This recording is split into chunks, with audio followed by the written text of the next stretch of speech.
24। नमस्कार, मैं दिव्या सिंह, ग्वालियर न्यूज 24 में आप सभी का स्वागत है। मेवात मामले में नया मोड़, विदेश से आए थे बवाली, 200 झुग्गियों पर चला बुलडोजर तो सामने आया सच। हरियाणा पुलिस और मुख्यमंत्री मनोहर लाल से ज्यादा ममता बनर्जी हैं जिम्मेदार, खुल गई पूरी कहानी। मेवात में रोहिंग्या और बांग्लादेशियों को किसने बसाया? क्या कांग्रेसी मामन खान ने की थी कोई मदद?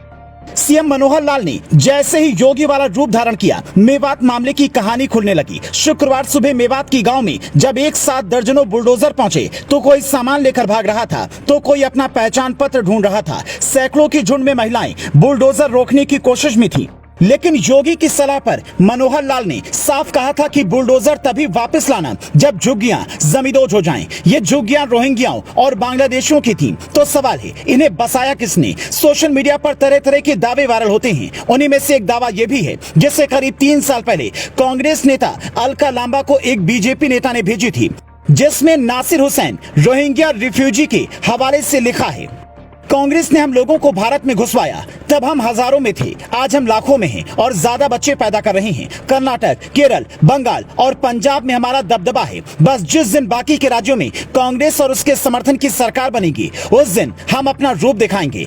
फिर हम बिल्कुल नहीं रुकेंगे। आरएसएस, बीजेपी कुछ नहीं कर पाएगी, क्योंकि तब कानून और कोर्ट कांग्रेस के हाथ में होगा।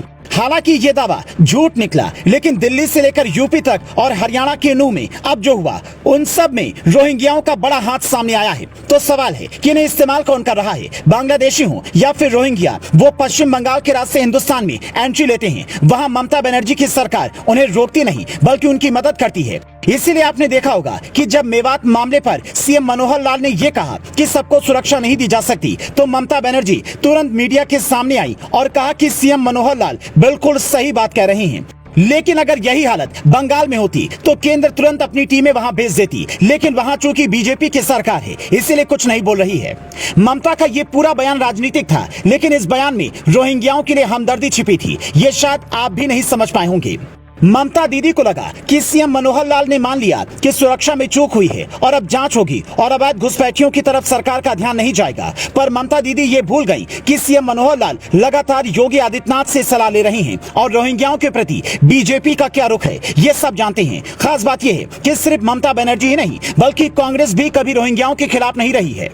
इसलिए मोदी सरकार जब भी सीएनआरसी की बात करती है तो कांग्रेस खिलाफ खड़ी दिखती है। नूह से कांग्रेस विधायक मामन खान का इनसे कोई नाता है, क्योंकि पार्टी का रवैया तो रोहिंग्याओं के साथ हमदर्दी वाला रहा है। पर सवाल है कि क्या सियासत देश से ऊपर है? जो लोग अवैध रूप से आपके देश में रह रहे हैं, वो आपको कितना बड़ा नुकसान पहुंचा सकते हैं, क्या इसकी कोई कल्पना की जा सकती है? नूह में जिस साइबर थाना को उन्होंने निशाना बनाया, उसमें 100 करोड़ की साइबर फ्रॉड वाली फाइल रखी थी। इस केस में कई लोगों को पुलिस ने गिरफ्तार किया था। अब कोर्ट में वो सबूत कैसे पेश होंगे? उन्हें सजा कैसे होगी? मेवात में टोपी वालों की संख्या 80% है, तो क्या उनकी आड़ में रोहिंग्याओं को इस तरह से इस्तेमाल हो रहा है? इसका फायदा किसे मिलेगा या किसे नहीं, ये सवाल नहीं है, बल्कि सवाल ये है कि जिन राज्यों में रोहिंग्याओं की संख्या ज्यादा है, क्या वहां से भी उन्हें अब बोरिया बिस्तर पैक करवाकर भगा देना चाहिए? जम्मू कश्मीर, आंध्र प्रदेश, हरियाणा, राजस्थान और दिल्ली में सबसे ज्यादा रोहिंग्या हैं और इन्हीं राज्यों में बीते कुछ समय में सबसे ज्यादा बवाल खड़े हुए हैं। अब जो लोग शरणार्थी बनकर आए हैं वो देश की शांति भंग करेंगे, तो फिर बुलडोजर नहीं चलेगा तो क्या होगा?